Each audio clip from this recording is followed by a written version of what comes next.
99നെ മറ്റൊരു രണ്ടക്ക സംഖ്യ കൊണ്ട് ഗുണിച്ച് പെട്ടെന്ന് എങ്ങനെയാണ് ഉത്തരത്തിലേക്ക് എത്തുന്നതെന്നൊരു ട്രിക്കാണ് നമ്മളിന്ന് പഠിക്കാൻ പോകുന്നത്.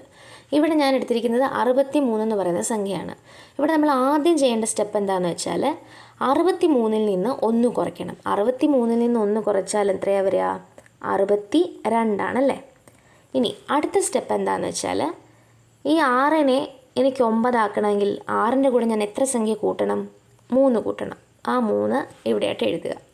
ഇനി ഇതേപോലെ തന്നെ ഈ 2-നെ എനിക്ക് 9 ആക്കണമെങ്കിൽ എത്ര സംഖ്യയുടെ കുറവുണ്ട്, അല്ലെങ്കിൽ എത്ര സംഖ്യ കൂട്ടണം?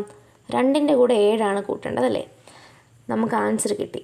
ഇതാണ് നമ്മുടെ ഉത്തരം. അതായത് 99-നെ 63 കൊണ്ട് ഗുണിക്കുമ്പോൾ 6237 നമുക്ക് കിട്ടുന്നത്. നമ്മളിവിടെ ശ്രദ്ധിക്കേണ്ട ഒരേ ഒരു കാര്യം എന്താണെന്ന് വെച്ചാൽ ഈ ഗുണിക്കുന്ന രണ്ട് സംഖ്യകളിൽ ഒരു സംഖ്യ 99 ആയിരിക്കണം, മറ്റേ സംഖ്യ നിർബന്ധമായിട്ടും ഒരു രണ്ടക്ക സംഖ്യ ആയിരിക്കണം. ഈ ഒരു മെത്തേഡ് യൂസ് ചെയ്തിട്ട് ഏതൊരു രണ്ടക്ക സംഖ്യയും നമുക്ക് 99-നെ വളരെ ഈസി ആയിട്ട് വിത്തിൻ സെക്കൻഡ്സ് നമുക്ക് ഗുണിച്ച് ഉത്തരത്തിലേക്ക് എത്താനായിട്ട് പറ്റും.